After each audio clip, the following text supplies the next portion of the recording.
Sort can be found in the Control tilde workflow area of HardOps, where it can be enabled and disabled at will.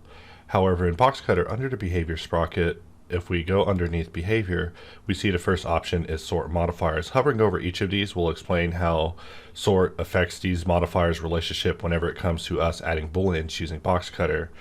However, the area that I want to talk about is this expandable dropdown at the end where we talk about sort depth. Traditionally, whenever you're working with Boxcutter, you're able to work and say add a mirror like I am using right now with HardOps pressing Alt X.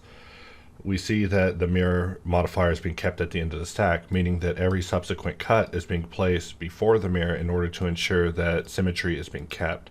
However, you could always toggle off render visibility on a particular modifier, and that will simply bypass the sort rule, allowing you to basically unlock a symmetry whenever you're working if you're needing to work without mirror being present.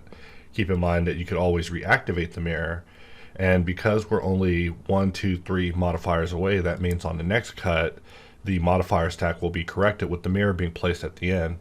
However, sometimes you actually want to have a modifier placed in a particular area of the stack and you want to work on a localized area of the stack.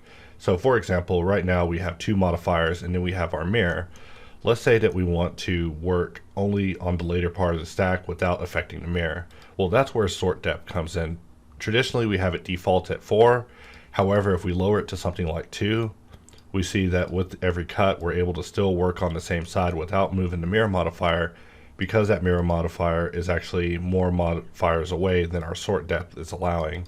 And this sort of behavior is also available in hops in the Control tilde area, where you can basically set up your sort depth to basically affect only the later part of your modifier. So sometimes if you're dealing with a very heavy modifier based workflow, this can come in handy.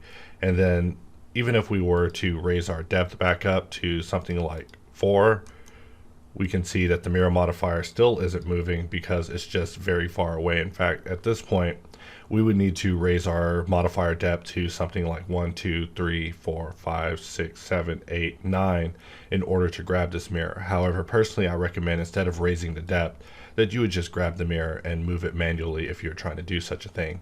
However, in this case, we're just demonstrating how sort can be overridden on the fly whenever it comes to using Boxcutter and HardOps.